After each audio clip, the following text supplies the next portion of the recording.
어제 하루 코로나19 신규 확진자 처음으로 2,000명을 넘었습니다. 2,223명 발생했습니다.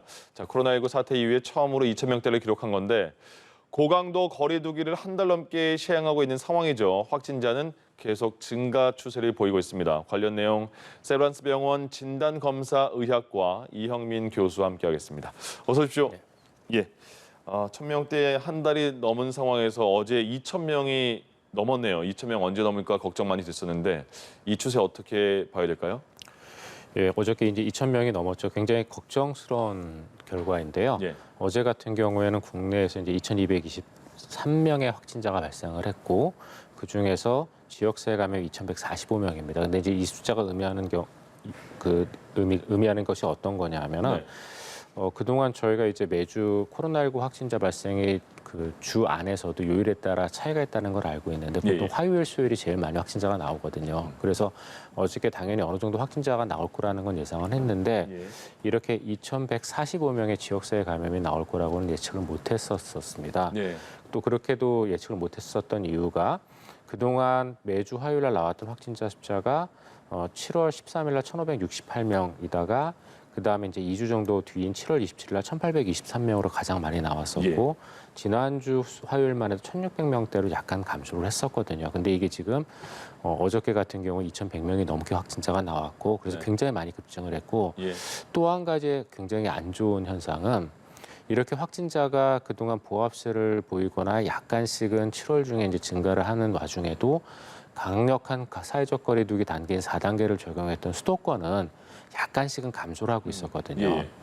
그런데 어저께 지금 어저께의 그 지역별 통계가 아직은 나오진 않았지만 어저께 저녁 9시까지의 코로나 라이브나 이런 데 데이터를 보시면은 수도권 그중에서도 서울, 경기가 다 600명이 넘어갔었거든요. 그래서 그동안 굉장히 더디지만 그래도 증가는 하지 않고 약간씩이나마 감소하고 있던 지금 수도권이 어저께 폭발적으로 증가한 양상을 보여주어서 지금 이제 수도권에서의 감염마저도 지금 제대로 조절되지 않고 있는 게 아닌가라는 걱정을 지금 주는 소견이 나왔거든요. 그래서 어저께 이 확진자 폭증은 단순한 숫자의 어떤 증가, 그다음에 그냥 코로나19가 많이 늘었다라는 것뿐만이 아니라 어떤 사회적 거리 두기 4단계가 적용됐던 지역에서도 지금 그 효과가 나타나고 있던 게 지금 거의 사라졌다라고 본다는 측면에서 굉장히 조금 위험한 수치로 생각이 됩니다.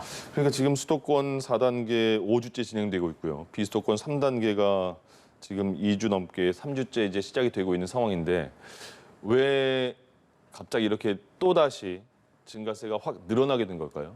그래서 지금 어저께 이렇게 늘어난 거에 대해서는 역학조사 결과를 저희가 좀 봐야 될 것 같습니다. 과연 어떤 이유 때문에 이렇게 늘어나는지 어떤 특정한 집단 감염과 관련이 있는 건지 이런 것들을 좀 봐야 되는데 아직 그 데이터가 나오지 않았기 때문에 저희가 확실하게 얘기는 할 수는 없지만 최근에 감염 양상을 보시면 몇 가지 또 눈에 띄는 또 변화가 조금 일부 있었습니다. 첫 번째는 어떤 거냐면은 아무래도 젊은 층의 감염자 숫자가 폭발적으로 늘다 보니까 예방접종을 완료했던 또는 예방접종을 맞았었던 60대 이상에서도 감염이 증가하고 있습니다.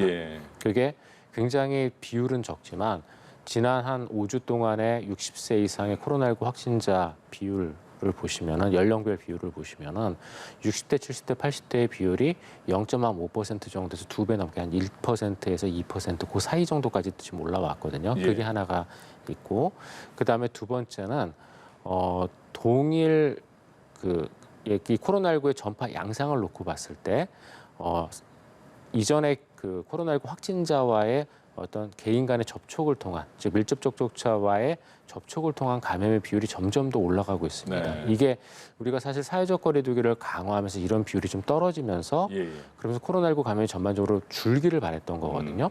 그런데 오히려 집단 감염은 감소를 하고 있고 코로나19 밀접 접촉에 의한 감염이 50%가 넘게끔 지금 증가를 하고 있거든요. 그래서 확진자 접촉이 7월 2일 날 한 주 동안에 4,131명이던 게 8월 첫째 주에 5,636명으로 비율도 올라가고 절대적인 숫자도 올라갑니다. 이거는 사회적 거리 두기가 지금 제대로 이루어지지 않고 있는 거거든요. 물론 델타 감염의 높은 전파력 때문에도 그럴 수는 있습니다. 네네. 하지만 그거를 감안하고라도 이런 확진자 접촉에 의한 접촉이 비율과 숫자가 전부 다 이렇게 급증하고 있다는 건 사회적 거리두기가 원활하게 이루어지지 않는다는 의미이고요. 예. 또 한 가지 이런 것들을 보여주는 근거가 이 수도권 이동량이나 지방 이동량, 그동안 이동량 분석이 많이 나왔었는데요. 우리가 4단계를 딱 들어가고 나서 7월 첫 주와 둘째 주까지는 이동량이 근소하게나마 감소를 했지만 예. 셋째, 넷째 주에는 조금씩 올라갔거든요. 그래서 이런 것들을 놓고 봤을 때 지금 사회적 거리두기나 이런 것들이 제대로 지금 영향을 발휘하고 있지 못하고 있다라는 생각이 들고요. 이런 것들이 결국은 델타 변이의 높은 전파력과 함께 조합이 되면서 확진자가 폭증한 게 아닐까라고 생각이 됩니다. 그럼 사회적 거리두기가 제대로 적용되지 않는다고 한다면 다른 방식이 필요하다는 말씀이신가요? 두 가지를 고려를 해봐야 될 것 같은데 예. 일단 사회적 거리두기가 그럼 과연 진짜 충분하지 않은 정도의 단계냐 예. 그거를 먼저 고려를 해봐야 될 것 같은데요. 일단 이 지금 사회적 거리두기에서는 개인 간의 어떤 사적 모임에 대한 부분은 굉장히 강력하게 억제가 네. 되고 있는데 낮 시간에 직장이나 이런 부분들을 통한 접촉 자체는 지금 계속 유지가 되고 예. 있거든요. 그런데 델타 변이의 높은 전파력이 우리가 그동안 해왔던 어떤 직장 내에서의 개인 방역만으로 막아지지 않는 측면이 보인다면 그리고 그런 것도 일부 지금 있는 걸로 보이거든요. 네. 그렇다면은 낮 시간 동안의 어떤 직장 내에서의 그 접촉도 우리가 어느 정도는 차단할 필요가 있고요. 그렇게 되면 재택근무가 일부 좀 더 활성화될 필요가 일부 있습니다. 그게 예. 하나가 있고, 그다음에 두 번째는 이제 개인 간의 접촉이 충분히 그럼 차단되고 있느냐라는 예. 부분인데. 이 부분도 지금 현재 그렇게까지 보이진 않거든요. 그렇게 보이지 않는 이유가 말씀드렸던 것처럼 확진자 접촉에 의한 전파, 감염자 숫자는 점점 늘고 있고, 그다음에 이동량도 그렇게 감소하지 않고 네. 있고, 그러면 왜 그럼 이런 현상이 벌어지고 있냐? 예. 우리가 사회적 거리두기에 따른 여러 단계와 이런 주의사항들이 계속 나가지만 이거를 어기는 경우에 한에서는 아직까지도 제대로 된 대응이 지금 안 이루어지고 있거든요. 지금 보면은 이런 사회적 거리두기 4단계가 됐어도 지역, 유흥가 쪽에 술집이나 이런 데 보면 사람들이 꽤 있습니다. 네네. 시간은 잘 지키고 예. 있지만 만남이나 이런 것이 전혀 줄지는 않고 있거든요. 그러니까 이런 것들이 제가 보기에 의미하는 게 2주 정도, 지난주에 있었던 그 정부에서의 그 설문조사 결과, 즉 코로나19 감염이 굉장히 국내 지역사회에서 심각하지만 나의 위험은 아니다라고 보는 게 결국 반영이 된 거거든요. 예. 그때도 보면은 우리 사회가 코로나19 감염으로부터 안전하지 않다라고 생각하는 게 60%가 넘었는데도 불구하고 예. 내가 코로나19에 감염될 것 같다고 생각하는 사람이 20%밖에 안 됐거든요. 그러니까 80%는 나는 안 걸릴 거다라고 생각을 하는 거죠. 그러니까 결국 이런 모임들이 계속이 되는 거고 그런 모임을 통해서 이제 코로나19 전파가 지금 지속이 되는 걸로 생각이 됩니다. 예. 야, 난 괜찮아. 이런 사람들 많잖아요. 그런 영향도 또 있는 것 같고요. 코로나19 사태 발생 이후에 처음으로 양성률이 4%를 넘었다고 해요. 그럼 이 수치가 의미하는 건 어떤 거예요? 근데 양성률 같은 경우에는 우리가 이제 코로나19 진단 검사가 만약에 고정적으로 매일매일 이루어지게 된다면은 예. 그러면은 저희가 양성률이 이제 큰 의미를 갖는데요. 그러니까 100명을 검사했는데 4명이 확진이 됐다. 이게 양성률 4%인 거죠? 맞습니다. 예. 근데 이제 그게 예를 들어 매일같이 100명을 검사를 하면은 양성률이 올라가는 게 큰 의미를 가질 수가 네네네. 있습니다. 근데 지금은 코로나19 진단 검사도 약간은 날에 따라서 좀 들쑥날쑥하거든요. 예. 그래서 뭐 예를 들어 화요일이나 수요일 같은 경우에는 뭐 200명 검사를 한다면 주말에는 검사 건수가 줄어들기 때문에 그런 줄어든 검사 건수에 의한 영향을 양성률은 좀 많이 받는 편입니다. 네. 근데 물론 이제 그걸 감안하더라도 양성률 4%면은 많이 올라간 거긴 하고요. 이거보다 높았던 양성률이 작년 12월 달에 이제 3차 대유행 때 6% 가깝게 6%가 넘는 양성률이 나온 적도 있었거든요. 네. 그래서 그런 것들을 봤을 때 분명히 어느 정도 코로나19가 확산 중이다라는 거는 보여주고 있지만 이게 절대적인 지표는 아니기 때문에 예. 전반적인 검사 건수의 어떤 수행 건수라든가 이런 것들을 좀 같이 봐야 될 것 같습니다. 확실히 한 달 넘게 1,000명대 넘게 확진자가 나오니까 확진자가 많으니까 자연스럽게 위중증 환자나 또 사망자도 그 전보다는 늘어난 것 같아요. 지금 상황은 어떤 거죠? 네, 맞습니다. 지금 현재 전국의 이제 위중증 환자 분포를 보시면요. 예. 전국의 위중증 환자 같은 경우에는 어제 기준으로 해서 이제 379명 있습니다. 379명이 있고 그다음에 이제 이 위중증 환자 379명은 4월 초에 100명에 비해서 4배 가깝게 증가한 거기 때문에 절대적으로도 분명히 많이 숫자가 늘었지만 이 위중증 환자의 연령 분포를 보면은 더 걱정이 많이 되는데요. 왜 그러냐면은 저희가 사실 그동안 위중증 환자 그러면 다 고령층이다라는 생각을 갖고 있었는데 지금 현재 병원에 입원해 있는 위중증 환자 379명 중에 131명이 50대입니다. 네. 그리고 40대가 54명, 30대도 31명이나 있습니다. 20대가 5명이 있고요. 그래서 이게 전반적인 감염이 늘어가다 보니까 위중증 환자의 어떤 연령별 분포 자체도 백신의 영향도 좀 있고 그러면서 좀 많이 바뀌었는데요. 이렇게 젊은 층에서의 위중증은 고령층에 비해서 사회적으로 미치는 영향이 크다는 측면에서 훨씬 더 걱정이 되거든요. 그런데 그러면은 이렇게 왜 젊은 층에서 위중증이 늘었냐? 물론 전체적인 감염 부담이 늘었기 때문도 있는데 한편으로는 또 델타 변이에 의한 영향도 일부 있어 보이거든요. 왜냐하면 이제 델타 변이가 위중증 환자가 더 많이 발생한다라는 거는 인도의 사례에서는 보고가 됐었는데 사실 영국에서는 그렇게 큰 영향을 주지는 않았었거든요. 근데 왜냐하면 영국은 예방 접종률이 워낙 높았던 국가이기 때문에 그랬었던 걸로 보이고요. 아마도 인도의 사례라던가 지금 인도네시아의 사례를 봤을 때 이 델타 변이의 위중증률이 제가 보기에는 기존 유형보다도 훨씬 더 높은 걸로 생각이 되고요. 그런 거는 우리나라 데이터에서도 보입니다. 그리고 최근에 이제 질병관리청에서 주요 변이 바이러스의 위중증 및 사망 현황을 보고를 했는데요. 알파형이 3,129명 중에 누적 사망 10명이어서 치명률이 0.32%였고 누적 위중증이 59명으로 1.89%였거든요. 그런데 델타형이 7,467명 중에 누적 사망이 17명으로 0.23%, 알파보다 약간 낮은 정도지만 누적 위중증이 228명으로 3.05%, 거의 알파형의 2배 가까운 위중증률을 보이거든요. 그래서 우리나라 데이터에서도 보이는 것처럼 분명히 델타 변이가 위중증 환자로 좀 더 많이 가는 것 같고요. 그런 것도 일부 반영이 돼서 전체 이제 감염 부담도 커졌지만 델타 변이 확산에 의한 어떤 병독성의 증가도 영향을 주면서 위중증 환자가 지금 급격하게 늘어나는 것으로 보입니다. 그럼 지금은 확실히 델타 변이가 우세종으로 봐야 되는 거고 그리고 대부분 변이 바이러스 중에 다수가 델타 변이고 그 확산 속도는 어느 정도 빠른 거예요? 그럼? 확산 속도도 굉장히 빠른데요. 이 델타 변이의 전파력이 기존 유형에 비해서 2배 이상 2배 정도 높다라는 건 이미 논문으로도 다 밝혀져 있는 상황이고요. 그다음에 이렇다 보니까 델타 변이가 한번 지역 사회 안으로 들어오게 되면은 기존의 코로나19 변형들을 다 대체해 나가게 되거든요. 대체해 나가는데 거기에 걸린 시간이 영국이 3개월이었었습니다. 델타 변이가 영국 같은 경우에 3월 중순에 처음 들어오고 3월 달에 들어오고 우세종이 된 게 4월 달. 그다음에 6월 초 딱 3개월 만에 3, 4, 5, 6, 그러니까 4, 5, 6 해서 3개월 만에 전체 영국 코로나19 감염의 90%가 델타 변이로 이루어졌거든요. 우리나라 같은 경우도 지금 델타 변이 들어온 지 벌써 한 2달 정도 지나면서 지금 최근에 델타 변이의 비율이 최근에 질병관리청의 그 변형 분석에 따르면은 지난주에 대략 3,100건 정도를 분석을 했는데 그중에 델타 변이가 차지하는 비율이 73% 정도 나왔습니다.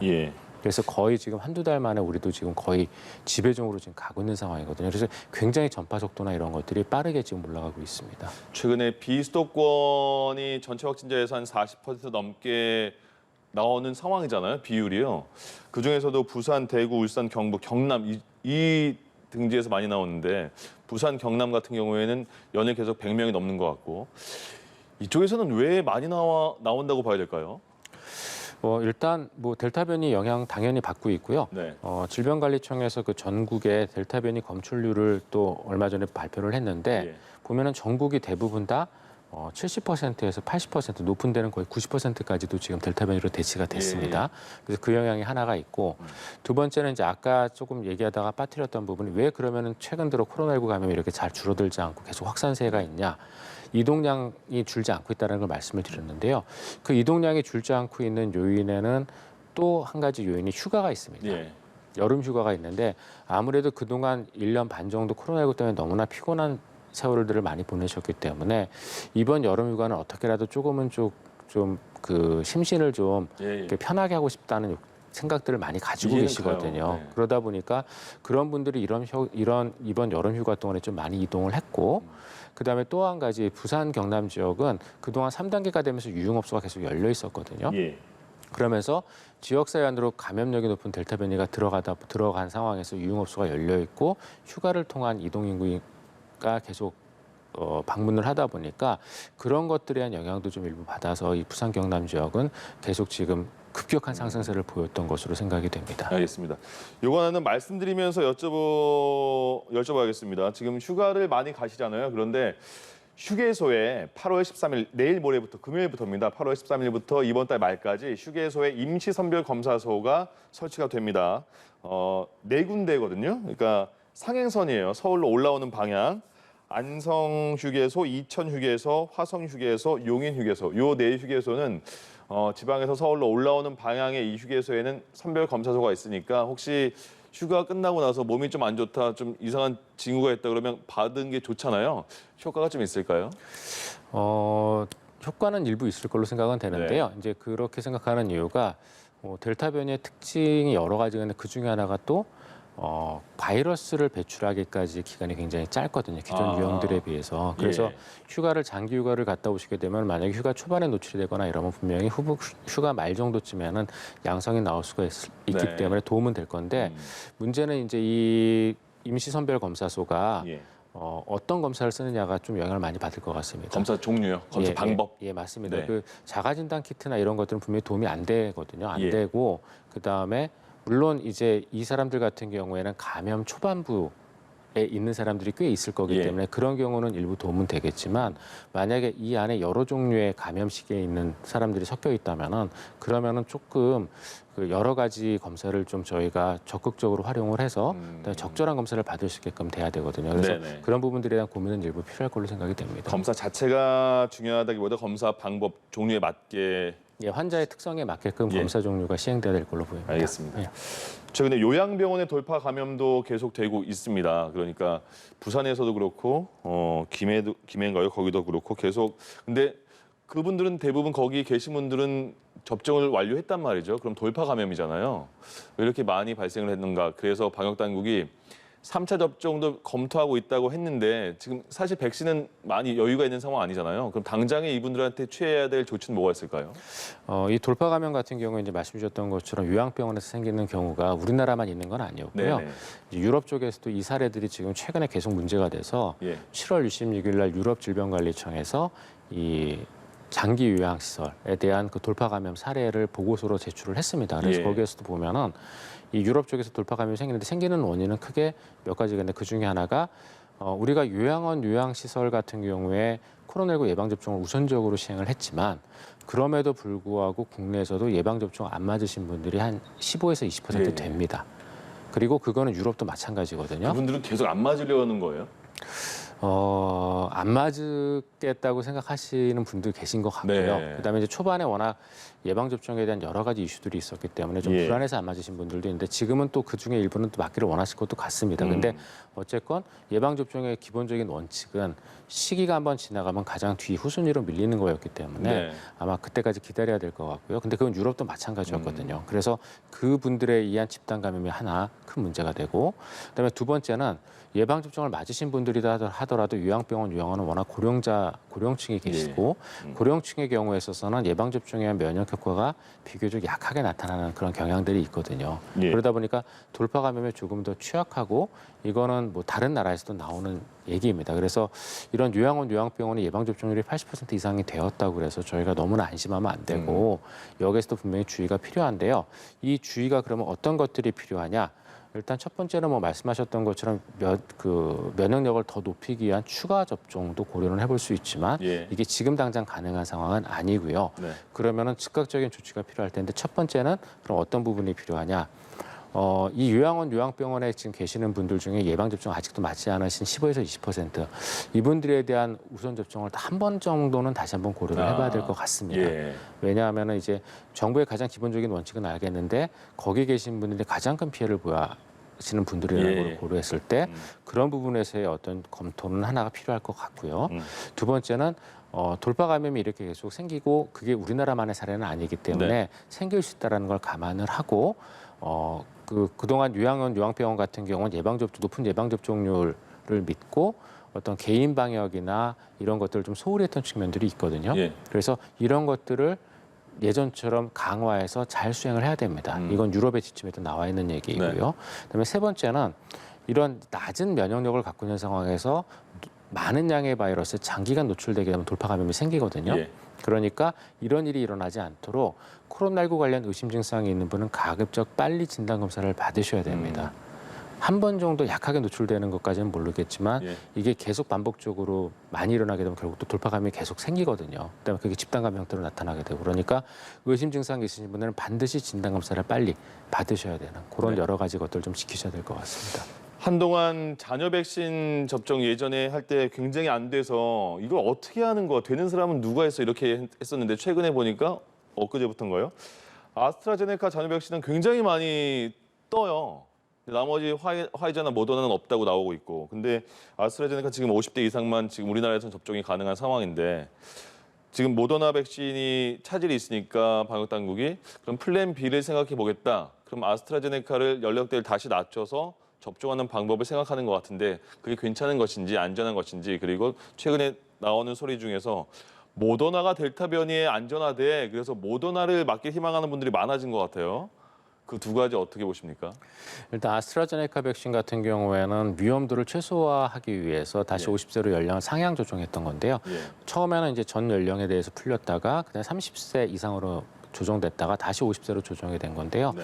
이거는 위험도를 최소화하겠다는 그 질병관리청의 정책이 그러니까 의지가 반영이 된 예. 거거든요. 반영이 된 건데 이게 지금 다시 또 연령 조정을 하게 되면은 그러면은 사실 그동안 해왔던 여러 가지 어떤 그 백신의 예방 접종에 관련된 그 정책 방향이 조금은 흔들릴 수도 저는 예, 있다고 예. 생각을 하거든요. 왜냐하면은 이게 이제 위험해서 계속 그동안 에비던스가 나왔으니까 근거가 나와서 연령을 조정했다라는 건 되겠지만 다시 예방 접종이 모자라서 위험도 무릅쓰겠다라고 하는 거는 그건 어떻게 받아들일지는 모르겠습니다. 예. 그래서 원칙을 정했으면은 그 원칙은 좀 저는 지키는 게 맞지 않을까라고 생각이 되고요. 모더나는 더 괜찮아요, 근데 모더나. 그러니까 아스트라제네카는 이제 그렇고요. 그다음에 이제 모더나는 사실 이런 얘기가 나올 때마다 계속 사람 마음이 계속 흔들리거든요. 맞아요. 이게 네. 이제 그럴 수밖에 없는 게 이제 본인 건강에 관련된 네. 일이다 보니까 그런데요. 모더나가 좀 더 좋다라는 얘기는 이제 최근에 메이오 대학에서 나온 사전 논문 때문에 이제 그런 얘기가 나왔고 예. 그 논문에서 봤더니 모더나 예방 접종을 한 군이 화이자 예방 접종을 한 군에 비해서 델타 변이에 대한 그 감염을 차단하는 능력이 대략 한 40대 70% 정도로 훨씬 더 뛰어나더라라는 네. 보고가 나왔습니다. 근데 그 논문에서 지적을 하고 있기로는 감염을 차단하는 능력은 그렇게 모더나 쪽이 낮지만 이번 단계에 이를 정도로의 감염을 차단하는 능력은 두 백신이 동일했다라고 네. 얘기를 하고 있어서 아마 백신의 효과를 중증화로 가는 것을 막는 그런 효과를 놓고 보게 되면 그 두 백신은 차이가 없다고 생각이 되고요. 예. 만약 감염 자체를 차단하는 능력을 보게 된다면 모더나 쪽이 조금 더 나은 것 같다고 생각이 됩니다. 근데 이게 이제 기존의 데이터하고 조금 배치되는 결과들이 있기 때문에 예. 거기에 대해서는 저희가 다른 논문들을 조금 더 참고해야 될 것 같습니다. 모더나만 굳이 선호할 필요는 없는 거죠? 예, 한편으로는 또 캐나다 쪽에서는 화이자가 예. 더 좋다라는 얘기들도 있어서요. 예. 모더나 또 안 맞은 사람들도 있었거든요. 알겠습니다. 예. 자, 지금까지 세브란스 병원 진단검사의학과 이형민 교수와 함께했습니다. 고맙습니다.